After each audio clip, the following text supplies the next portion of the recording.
नमस्कार दोस्तों, back to our channel. Friends, मैं आप सबका अपने चैनल स्टॉक्स फॉर लाइफ पे बहुत स्वागत करता हूँ। Welcome to STFL family.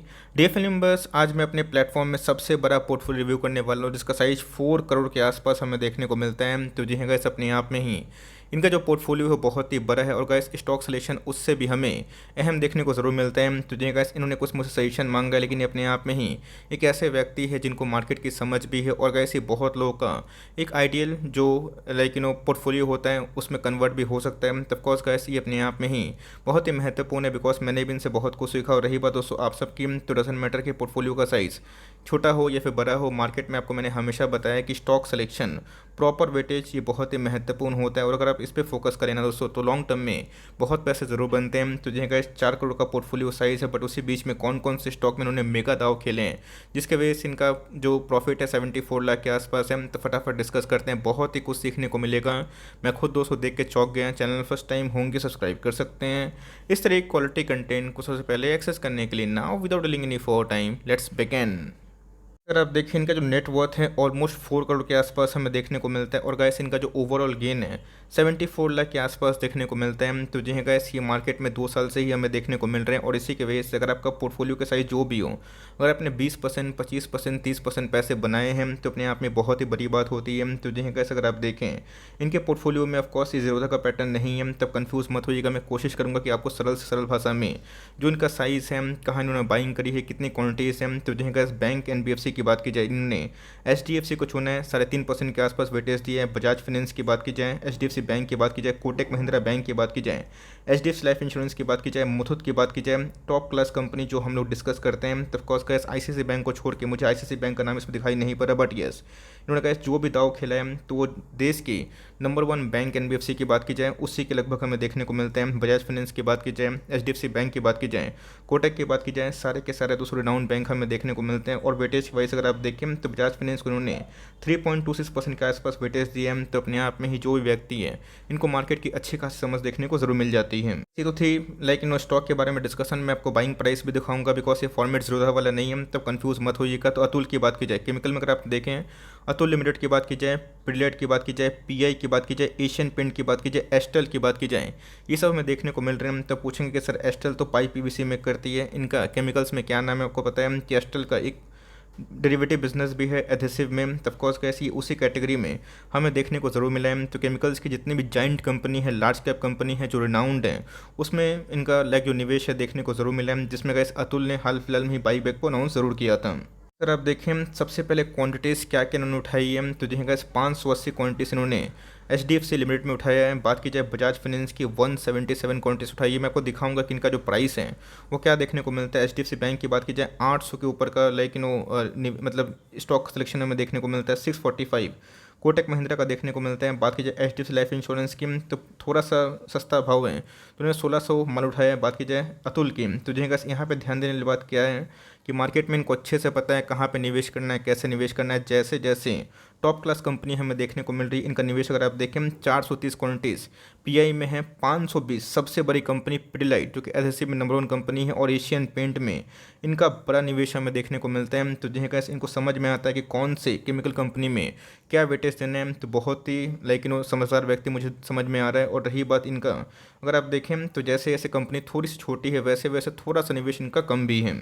बात दोस्तों, अगर आप देखें आगे FMCG फिर जो फुटवेयर्स की बात की जाए उसमें रिलैक्सो फुटवेयर्स ऑफकोर्स ये FMCG कैटेगरी में देखने को मिला, बट कोई दिक्कत वाली बात नहीं है। 1000 क्वांटिटीज उन्होंने माल को परचेज किया है। डाबर की बात की जाए उनको रखा है अच्छी कंपनी। HUL की बात की जाए 450 क्वांटिटीज हमें देखने को मिलती है। नेस्ले की बात की जाए ये भी इनके पोर्टफोलियो में हमें देखने को मिलता है। ब्रिटानिया की बात की जाए और जुबिलेंट फूडवर्क्स की बात की जाए तो जी हाँ गाइस, इनका जो भी FMCG में साइज हमें देखने को मिल रहे हैं सारे के सारे प्रूवन मार्केट लीडर्स देखने को जरूर मिले हैं। ये थोड़ा सा अब आपको एवरेज बाइंग प्राइस दिखा देता हूँ कि कौन कौन से प्राइस में इन्होंने एवरेजिंग करी है। तो जी हाँ 1700 का जो भाव है HDFC लिमिटेड में इन्होंने उठाया है, जिसका करंट मार्केट प्राइस 2300 के आसपास है। एकदम बोलूँगा सर कंटिन्यू करें। बजाज फाइनेंस में इसको तो सेल ही नहीं करना है, 5700 के भाव पे इन्होंने उठाया है। अभी के टाइम 7240 के आसपास देखने को मिलता है। HDFC बैंक की बात की जाए 1200 के आसपास फिलहाल बाइंग हमें देखने को मिल रही है। कोटक महिंद्रा की बात की जाए 1500-1600 के भाव पे इन्होंने परचेज़ किया है। रही बात एचडीएफसी लाइफ इंश्योरेंस की, तो 525 के भाव पे निवेश किया है। मुथूट फाइनेंस की बात की जाए 1100 के भाव पे इन्होंने निवेश जरूर किया है। अगर आप देखें तो ऑफकोर्स इनका जो निवेश बहुत सारा नया देखने को मिलता है, बट बहुत सारे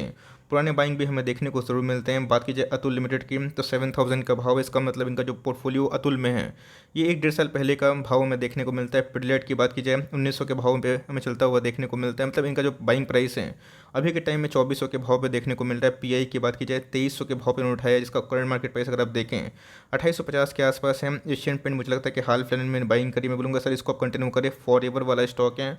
बात की जाए एस्टेल की, तो जो है गाइस इन्होंने 2190 के आसपास निवेश जरूर किया है। थोड़ा सा लॉस में है बट कोई दिक्कत वाली बात नहीं, कंपनी टॉप क्लास है, आप इसको ज़रूर से ज़रूर कंटिन्यू करें। रही बात रिलैक्सो फुटवेयर्स की, 937 के भाव पर उन्होंने उठाया है, 1000 अभी के भाव पे चलता हुआ देखने को मिल रहा है। डाबर की बात की जाए 536 के भाव पे, of course no profit no loss, मैं बोलूँगा सर इसको कंटिन्यू करें। रही बात एचयूएल की, करंट मार्केट प्राइस पे इन्होंने परचेज़ किया, मैं बोलूँगा सर कि पेन दे रहा है बट कंपनी अच्छी है। नेस्ले की बात की जाए अच्छी कंपनी है। बात की जाए जुबलैंड फूडवर्क्स की, तो 2800 के भाव पर उठाया है। और करंट मार्केट प्राइस की बात की जाए 2600 के भाव पे, तो जी हाँ गाइस बात की जाए जितने भी अच्छी कंपनी है उनको बहुत सारे इन्होंने डिसेंट प्राइस में खरीदे हैं। तो सारे के सारे टॉप क्लास कंपनी अभी के टाइम में जुबलैंड फूडवर्क्स हो गया, रिलैक्सो हो गया, पेन दे रहा है। मैं बोलूँगा सर कि आप इसको ज़रूर से ज़रूर कंटिन्यू करिए फॉर लॉन्ग टर्म। ये सब कंपनी अभी के टाइम में अच्छा खासा मार्जिन ऑफर ज़रूर कर रही है। बात की जाए आईटी से इन्होंने किसको किसको रखा है, अगर आप देखें सारे के सारे नाउन लाइक जो ब्रांड्स हैं, टीसीएस की बात की जाए 3000 का इनका परचेस हमें देखने को मिलता है। इन्फोसिस की बात की जाए आपको अच्छे से याद है 1300 का लेवल मैंने बहुत बताया भी था। 1900 के भाव पे बोलूँगा सर इसको आप कंटिन्यू करें। एससीएल टेक की बात की जाए ये भी इनके पोर्टफोलियो में है।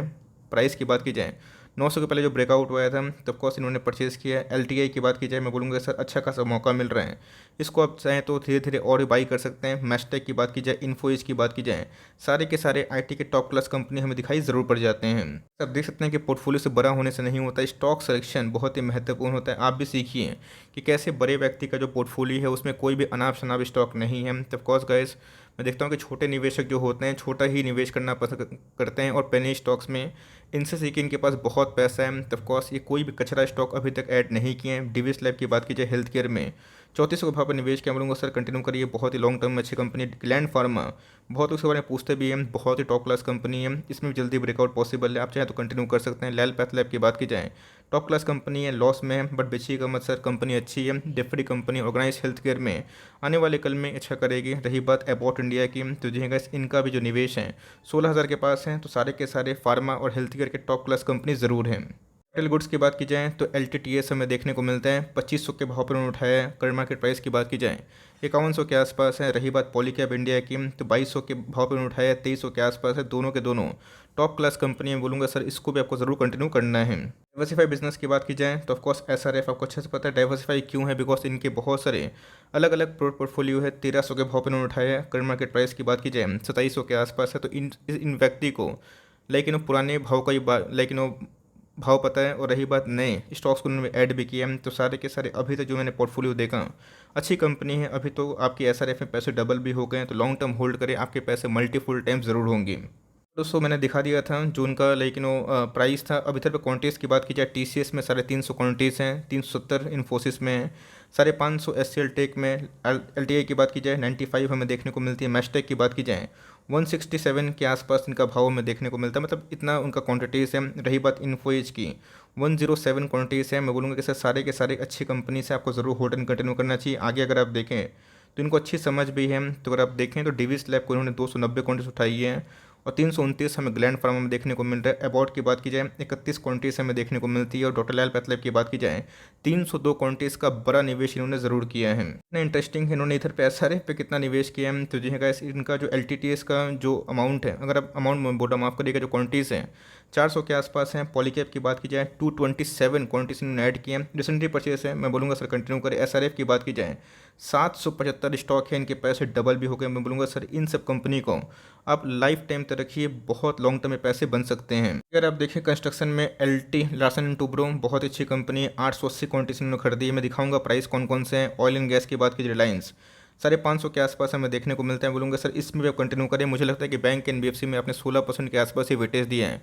आप चाहें तो उस लाइक पोर्टफोलियो में आईसीआईसीआई बैंक को रख सकते हैं। सीडीएसएल एक मिसिंग दिखाई पड़ रहे हैं, जो मुझे लगता है कि लॉन्ग टर्म में बहुत ग्रोथ करेगा। आप चाहें तो उसके ऊपर भी विचार विमर्श कर सकते हैं। आगे अगर आप देखें टेक्सटाइल में इन्होंने केपीआर मिल को उठाया है, 2200 क्वांटिटीज हमें देखने को मिलती है। बहुत ही ह्यूज इन्वेस्टमेंट इन्होंने टेक्सटाइल में किया है। ट्राइडेंट भी अच्छी कंपनी है, बट यस केपीआर मिल एक रिनाउंड कंपनी है। सिंजन इंटरनेशनल की बात की जाए मिसलेनियस में 1950 के लाइक क्वांटिटीज हमें देखने को मिलती है। एवेंटल की बात की जाए तो ये एक दगी हुई कंपनी नहीं बोलूँगा, बट यस आपका जो पोर्टफोलियो साइज़ है आप आराम से इसको मैनेज कर सकते हैं। रिटेल में बात की जाए तो एवेन्यू सुपरमार्ट में इनका 265 क्वान्टिटी से हमें देखने को मिलती है। बात की जाए बजाज ऑटो की 285 के आसपास क्वान्टिटी से हमें देखने को मिलती है। एग्रीकल्चर की बात की जाए तो टीसीपी एक बहुत ही मजबूत कंपनी है, इनका 1292 के आसपास क्वान्टिटीज़ हैं। और रही बात एपीएल अपोलो की तो ग्लास ट्यूब्स में ये कंपनी बहुत ही अच्छी है, लाइक जो मैन्युफैक्चरिंग हमें देखने को मिलती है।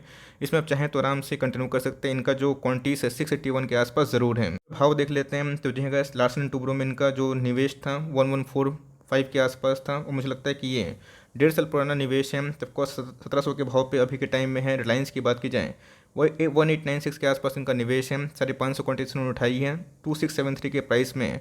केपीआर की बात की जाए 464 पर उठाया था, 615 के भाव पे चल रहा है। बोलूँगा सर इन सब को आप कंटिन्यू करें। एवेंटल की बात की जाए 880 के भाव पे, तो मुझे लगता है कि आप चाहें टेलीकॉम में अगर आपको रखना है आप इसको भी रख सकते हैं। भारती एयरटेल के बारे में आप एक बार विचार कर सकते हैं। रही बात एवेन्यू सुपरमार्ट की 3862 के भाव पर उन्होंने लिया है, तो करंट मार्केट प्राइस फ्लैट ही हमें देखने को मिल रहा है। बजाज ऑटो की बात की जाए ऑटो में गाइस इन्होंने सिर्फ और सिर्फ बजाज ऑटो को ही रखा है। तो मुझे लगता है कि अगर आपको थोड़ा रिस्क लेना है टाटा मोटर्स पे आप फोकस कर सकते हैं। ईवी में अच्छा काम कर रही है। मुझे पावर के कोई भी स्टॉक अभी तक दिखाई नहीं पड़े, तो मैंने देखा इनका पोर्टफोलियो काफ़ी मतलब काबिल तारीफ़। और रही बात इनके स्टॉक कलेक्शन की, ये उससे भी बढ़कर देखने को ज़रूर मिल जाते हैं। मैंने कोशिश किया कि ज़रूरत का फॉर्मेट तो था नहीं, बट येस इनके पोर्टफोलियो में काफ़ी दम था। तो सजेशन की बारी तो ऑफकोर्स आपको सजेशन की आवश्यकता है नहीं, बिकॉज आप अपने आप में ही काफ़ी रिनाउंड व्यक्ति लगते हैं। मार्केट की जानकारी आपको ऑफकोर्स है, बट मेरे हिसाब से मैं आपको बोलूँगा 4-5 स्टॉक आप चाहे तो स्टडी कर सकते हैं। CDSL मेरी इधर पे एक आपको रिकमेंडेशन होगी। रही बात ICICI बैंक की, ये भी मैं आपको रिकमेंडेशन करूंगा। अगर आपको थोड़ा सा केमिकल में वेटेज बढ़ाना है तो दीपक नाइट्रेट को भी ऐड कर सकते हैं, बहुत अच्छी कंपनी है। रही बात अगर आपको एस्टेल से खुशी मिलती है तो आप कंटिन्यू करें, वरना थोड़ा सा आप चाहें तो प्रिंस पाइप को भी ऐड कर सकते हैं। इनका मानना है कि अपने पोर्टफोलियो के साइज़ को थोड़ा सा कम करना है। तो देखिए अगर आपको फोकस्ड व्यक्ति है तो हर एक लाइक सेक्टर में आप चाहें तो 2 स्टॉक को कम कर सकते हैं। बट मेरे हिसाब से आपने जो भी स्टॉक सेलेक्ट किया है तो बहुत ही अच्छे प्राइस पे किया है। बहुत बाइंग बाद में है, बहुत बाइंग पहले भी है। मेरे हिसाब से आप चाहें तो उसको आराम से हैंडल कर सकते हैं। अगर आपको उसको मैनेज कर सकते हैं तो कंटिन्यू करिए। No need to reduce your portfolio, but अपने आप में ही आपका पोर्टफोलियो बाकी लोग को बहुत ही कुछ सिखाएगा। बट जो मैंने आपको बताया कि कुछ कंपनी आप चाहें तो इधर पे ऐड कर सकते हैं। और रही बात लाइक जो टेलीकॉम की, तो उसके जगह पर आप चाहें तो भारती एयरटेल को भी थोड़ा सा फोकस कर सकते हैं। तो मुझे लगता है कि लॉन्ग टर्म में आने वाले 10 ईयर्स में ये पोर्टफोलियो का साइज़ बहुत ही हो सकता है। और कम से कम ये पोर्टफोलियो हर साल 25 to 27% के आसपास मैक्स केस में CAGR गेन दे सकता है। और वर्स्ट केस की बात की जाए तो 17 से 18% के आसपास आपका पैसा कहीं नहीं जाएगा। तो मेरे हिसाब से लॉन्ग टर्म में अगर आप इससे बने रहें अच्छे खासे पैसे ज़रूर कमा सकते हैं। आपका क्या व्यू इस पोर्टफोलियो पे कमेंट बॉक्स में राय को साझा जरूर कर सकते हैं। अगर वीडियो सही लगी तो एक लाइक कर दीजिएगा। चैनल फर्स्ट टाइम होंगे तो यहाँ से सब्सक्राइब करना भूलिएगा। फर्दर कोई डाउट है उसको ड्रॉप कर सकते हैं, और कुछ और रिव्यू चाहिए उसका भी नाम ड्रॉप करना भूलिएगा। I would love to make a video on your demand guys. मिलते हैं जल्दी ही, तब तक के लिए bye. Thanks for listening friends, God bless you all.